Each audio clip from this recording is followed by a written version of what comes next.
Hello everyone, Hindi with me channel पर आपका स्वागत है। आइए हम आज एस्टेट टीजीटी और पीजीटी दोनों के लिए जो कॉमन टॉपिक हैं उन्हें रिवाइज कर लेते हैं। उनके कुछ क्वेश्चन आंसर कर लेते हैं। ये क्वेश्चन आंसर बहुत ज़्यादा इम्पोर्टेंट है। इसमें एक क्वेश्चन के द्वारा ही आपको 3-4 क्वेश्चनों के आंसर भी मिल जाएंगे। देखते हैं। इसमें क्वेश्चन है, आज की इस क्लास में क्वेश्चन होंगे हिंदी साहित्य इतिहास ग्रंथ के नामकरण और काल विभाजन से संबंधित। नामकरण और काल विभाजन, ये क्वेश्चन बहुत ज़्यादा इम्पोर्टेंट है। ये बैक ईयर अलग अलग एग्जामों में आए हुए क्वेश्चन हैं। इन्हीं क्वेश्चनों में से आपको ज़रूर क्वेश्चन मिल ही जाएंगे। एक बार देखते हैं। इतिवृत्त और आलोचना का समवेत रूप होने से वह इतिहास आज भी प्रकाश स्तंभ बना हुआ है। इस कथन में जिस इतिहास की ओर संकेत किया गया है उसके लेखक हैं। आप यहाँ पे देखिए, इतिवृत्त और आलोचना का समवेत रूप। आलोचना के लिए हिंदी साहित्य में सबसे ज़्यादा फेमस कौन है? ये ऑप्शन देखिए, आचार्य रामचंद्र शुक्ल, ग्रासा दत्तासी, मिश्रबंधु, जॉर्ज ग्रियर्सन। इनमें आपको पता चल ही जाएगा ऑप्शन देख के ही। इसके आंसर है आचार्य रामचंद्र शुक्ल। आचार्य रामचंद्र शुक्ल। यहाँ पे देखिए, इतिवृत्त और आलोचना का समवेत रूप होने से यह इतिहास आज भी प्रकाश स्तंभ बना हुआ है। इस कथन में जिस इतिहास की ओर संकेत किया गया उसके लेखक आचार्य रामचंद्र शुक्ल है। आचार्य रामचंद्र शुक्ल की पुस्तक हिंदी साहित्य का इतिहास 1929 ईस्वी में प्रकाशित हुआ था। लेकिन ये हिंदी साहित्य का इतिहास एक बार नोट कर लीजिए, ये 1929 में जब प्रकाशित हुआ तो हिंदी शब्द सागर की भूमिका के रूप में प्रकाशित हुआ था और उस टाइम पर इसका नाम था हिंदी साहित्य का विकास नाम से प्रकाशित हुआ था। हिंदी साहित्य का इतिहास नाम से तो ये बाद में पुस्तक के रूप में बाद में प्रकाशित हुआ था। ये 1940 के आसपास प्रकाशित हुआ था, शायद 1940 ही प्रकाशित हुआ था। हाँ, शुक्ल जी प्रमुखतः समीक्षक एवं आलोचक के रूप में प्रसिद्ध हैं।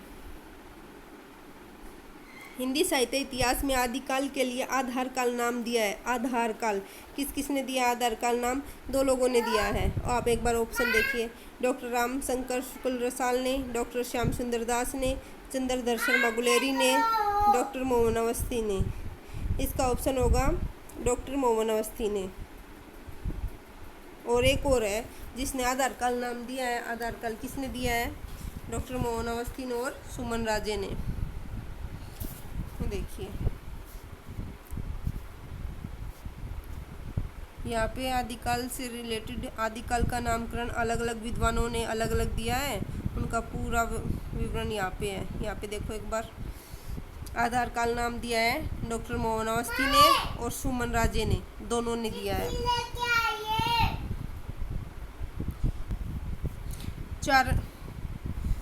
चारण काल नाम दिया है जॉर्ज ग्रियर्सन। ये बहुत ज़्यादा इम्पोर्टेंट है, यहाँ से पक्का एक क्वेश्चन बनेगा। आरंभिक काल मिश्रबंधु, विजयप्पन, महावीर प्रसाद द्विवेदी। आपको ये ऐसे याद कर सकते हैं। चारण किसने दिया था? ग्रियर्सन ने दिया था। और आरंभ की शुरुआत कहाँ से होती है? मिश्रबंधुओं से ही मानी जाती है। विजयप्पन बीज किसने बोए थे? महावीर प्रसाद द्विवेदी ने ही बोए थे। वीरगाथा काल, गाथा कौन सुनाता है? आचार्य रामचंद्र शुक्ल। सिद्ध सामंत काल, सिद्ध सामंत सांस्कृत्यायन, सिद्ध सामंत सांस्कृत्यायन। वीर काल किसका है? वीर काल विश्वनाथ का है। वीर काल। संधि एवं चाण काल दोनों रामकुमार वर्मा का। अकेला चाण काल है वो तो जॉर्ज ग्रियर्सन का, संधि एवं चाण काल है वो रामकुमार वर्मा का। आदिकाल हजारी प्रसाद द्विवेदी। आधार काल सुमन राजे एवं मोहन अवस्थी, ये रहा। और जय काल, जय किसकी बोलोगे? रमाशंकर शुक्ल की। जय किसकी? रमाशंकर शुक्ल रसाल की। ठीक है, अब आगे देखते हैं। अब क्वेश्चन नंबर 3, रामचंद्र शुक्ल का साहित्य इतिहास ग्रंथ हिंदी साहित्य का इतिहास नागरी प्रचारणी सभा से प्रकाशित हिंदी शब्द सागर की भूमिका में किस शीर्षक से लिखा गया था? ये लिखा गया, बताओ। हिंदी साहित्य की भूमिका, ऑप्शन बी हिंदी साहित्य की परंपरा, हिंदी साहित्य का अतीत, हिंदी साहित्य का विकास। इसका तो ऑप्शन दिख ही गया आप लोगों को। इसका आंसर होगा हिंदी साहित्य का विकास। ध्यान रखना ये 1929 में प्रकाशित हुआ था। 1900 अभी मैंने बताया था आपको, हिंदी साहित्य का विकास नाम से। कहाँ? नागरिक प्रचारणी सभा द्वारा प्रकाशित हिंदी शब्द सागर की भूमिका के रूप में 1929 में प्रकाशित हुआ था। अब ये ग्रंथ और देख लीजिए। हिंदी साहित्य की भूमिका किसका है? हजारी प्रसाद द्विवेदी का। हिंदी साहित्य का अतीत किसका है? विश्वनाथ का प्रसाद मिश्र का। अगला क्वेश्चन है, A dictionary of English and Hindustani. Dictionary किसकी है भैया? George Grierson, William Growse, George गिलक्राइट्स, फ्रेडरिक पिकार्ट। तो ये है dictionary of English and Hindustani. बताइए, ये जॉन गिलक्राइट्स की, जॉन गिलक्राइट्स। यहाँ पे जॉन गिलक्राइट्स को मतलब कि 1800 ईस्वी में फोर्ट विलियम कॉलेज के हिंदुस्तानी विभाग के अध्यक्ष के रूप में नियुक्त किया गया था। इनकी एक पुस्तक तो हो गई A dictionary of English and Hindustani, एक और है हिंदुस्तानी ग्रामर 1796। प्रमुख कृतियाँ इनकी। इनमें से कौन सी रचना मिस्र बंधु द्वारा रचित नहीं है? मिस्र बंधुओं द्वारा रचित कौन सी नहीं है? बूंदी वारिस, भारत विनय, पुष्पांजलि, पृथ्वी कल्प। देखिए बताइए, बूंदी वारिस तो है, भारत विनय भी है, पुष्पांजलि भी है, पृथ्वी कल्प नहीं है। पृथ्वी कल्प किसकी है फिर? पृथ्वी कल्प है गिरजा कुमार माथुर की। देखते हैं, गिरजा कुमार माथुर बहुत इम्पोर्टेंट है। इनकी अन्य रचनाएं भी हम एक बार देख ही लेते हैं। पृथ्वी कल्प मिस्र बंधुओं द्वारा रचित नहीं है। इसके लेखक हैं रचनाकार गिरजा कुमार माथुर। इनके अन्य देखो, मंजीर, नाश और निर्माण, धूप के दान, शिलापंख, चमकीले आदि माथुर जी की काव्य कृतियाँ हैं। तो माथुर जी की काव्य कृतियाँ कौन सी हैं? माथुर, गिरजा, यहाँ से आप ट्रिक से थोड़ा याद कर सकते हैं। गिरजा, क्या गिरजा? मंजीर गिर गई, क्या हो गया? नाश, फिर निर्माण भी होगा, नाश और निर्माण। धूप के दान, शिलापंख चमकीले। ये गिरजा कुमार माथुर तार सप्तक के प्रमुख कवि हैं। गिरजा कुमार माथुर तार सप्तक के प्रमुख कवि हैं। अब मिस्र बंधुओं की कुछ काव्य कृतियाँ हैं, जैसे कि भारत विनय, बूंदी वारिस, पुष्पांजलि, नेत्रोमिलन आदि मिस्र बंधुओं की रचनाएं हैं। आगे, हिंदी साहित्य इतिहास एवं समालोचना की दृष्टि से हिंदी नवरत्न और मिस्र बंधु विनोद प्रमुख रचना है। मिस्र बंधु विनोद बहुत इंपॉर्टेंट है। इसके 4 भाग हैं। 3 यहाँ पे आप याद कर सकते हैं, 3, 13, 4, 34। 3, 13, 4, 34। इसके 3 भाग 1913 में और चौथा भाग 1934 में प्रकाशित हुआ था।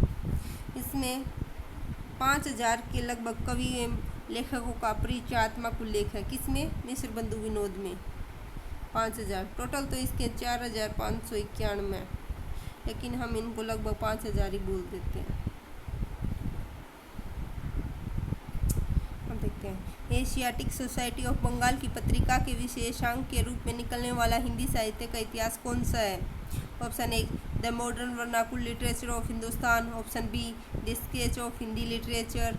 ऑप्शन सी है history of Hindi literature. Option D, Hindi साहित्य का इतिहास। तो आपको पता चल ही गया होगा ऑप्शन को देखकर ही। हिंदी साहित्य एशियाटिक सोसाइटी ऑफ बंगाल की पत्रिका के विशेष अंक के रूप में the modern vernacular literature of Hindustan. इसके लेखक कौन है? George Grierson. इसके लेखक हैं जॉर्ज ग्रियर्सन। और कब प्रकाशित हुआ था ये? 1888 में प्रकाशित हुआ था। देखते हैं एक बार।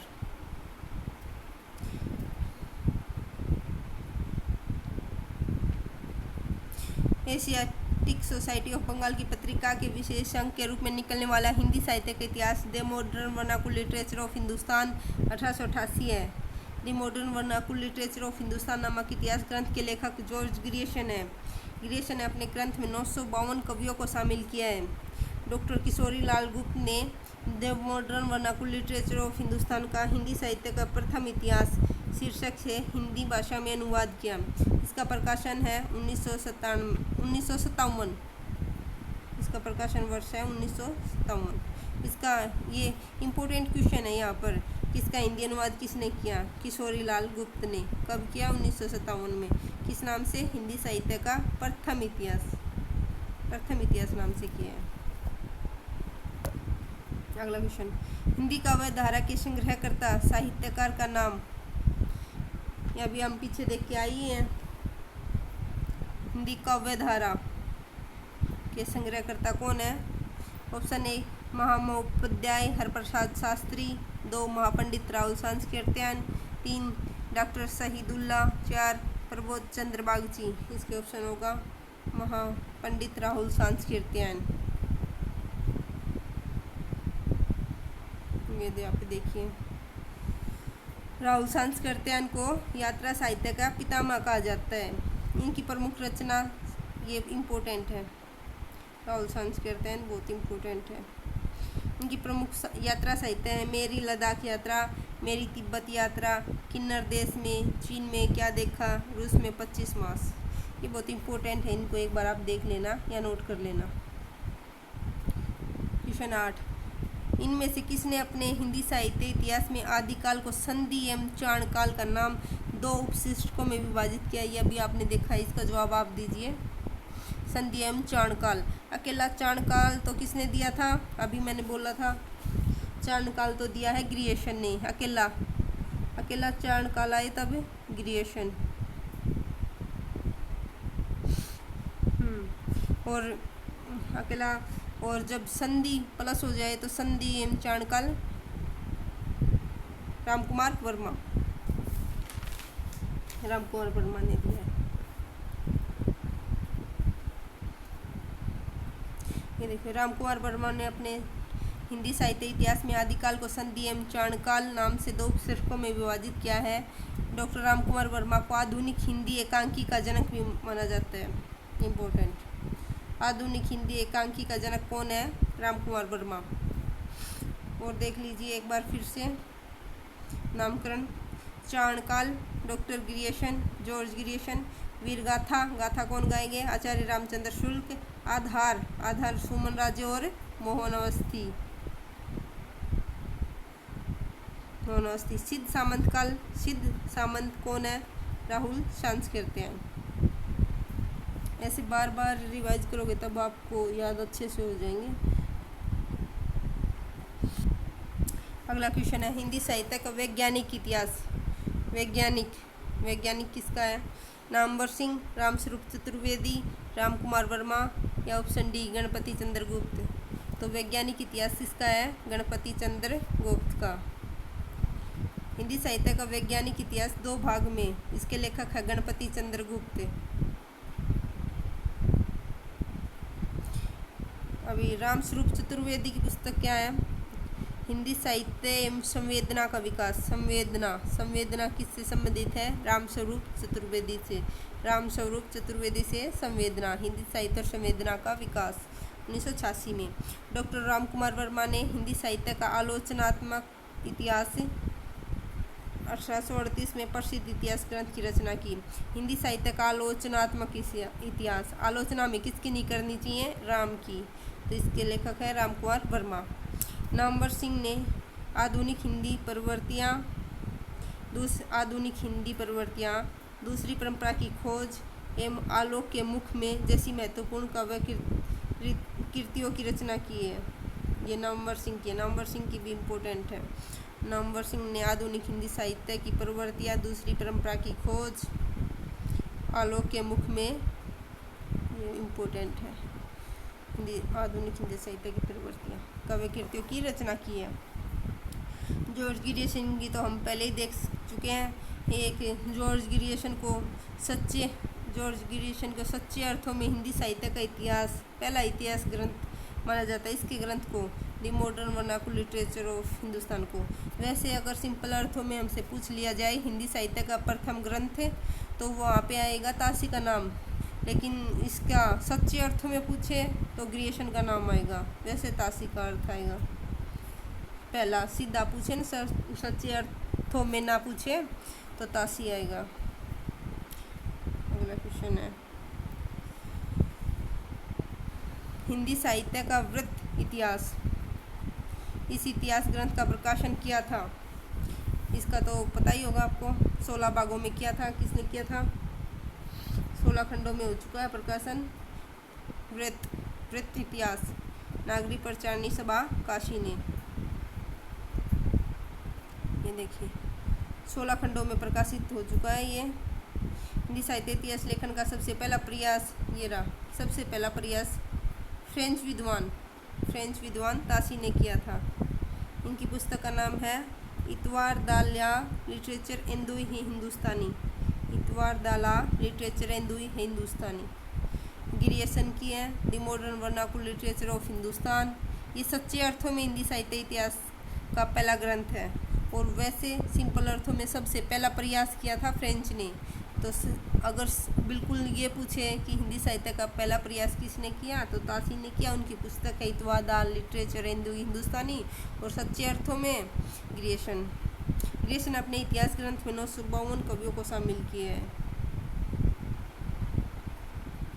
ये मिस्र बंधुओं का नाम बहुत इम्पोर्टेंट है, बहुत ज़्यादा इम्पोर्टेंट है। मिस्र बंधुओं नाम से विख्यात है तीन सुख श्याम गणेश। आप अच्छे से याद कर लीजिए, आप ऐसे याद कर लीजिए, सुख श्याम गणेश बिहारी मिस्र। सुख श्याम गणेश कहाँ पे देखते हैं, ये रहा श्याम बिहारी मिस्र, सुखदेव बिहारी मिस्र, नहीं राम है, ये तो राम है, गलत हो गया। सुख श्याम गणेश, सुख श्याम गणेश, ये रहा ऑप्शन डी में सुख,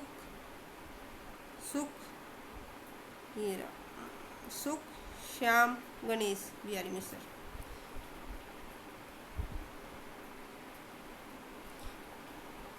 ये तीनों मिस्र बंधु नाम से विख्यात हैं।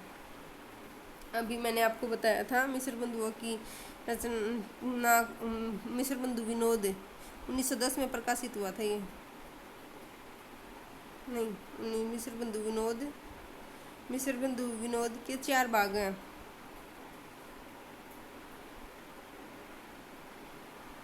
कितने भाग हैं? 4, 3, 13, चौथा भाग 1934 में प्रकाशित हुआ था। इसमें कुल कवि हैं 4591 और लगभग 5000 कवि ने हम बोल देते हैं।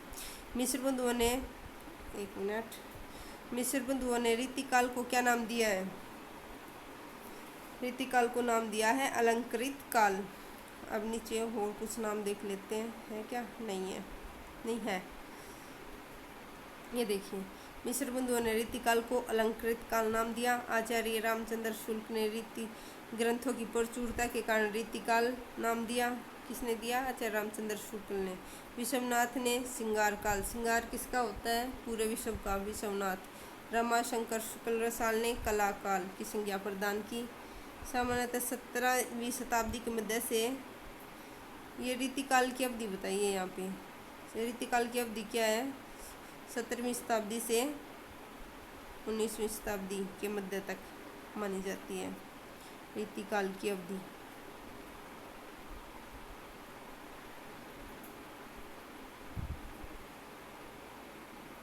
रीतिकाल को ही नाम दिया है अलंकृत काल मिस्र बंधुओं ने। ये अभी फिर से आ गया, इसका जवाब तो आप आसानी से दे दोगे। हिंदी साहित्य का आदिकाल को सिद्ध सामंत युग किसने कहा है? राहुल सांस्कृत्यायन। ये नामकरण फिर से आ गई है। ये नामकरण बहुत ज़्यादा इम्पोर्टेंट है, जितनी बार रिवाइज करोगे उतना ज़्यादा अच्छा है। चाणकाल, ग्रिएशन, बीजप्पन, बीज किसने बोए? महावीर प्रसाद द्विवेदी ने। वीर गाथा, गाथा कौन गाता है? आचार्य रामचंद्र शुक्ल। सिद्ध सामंत कौन? राहुल सांस्कृत्यायन। संधि एवं चाणकाल, राम कुमार वर्मा। आदिकाल, हजारी प्रसाद द्विवेदी।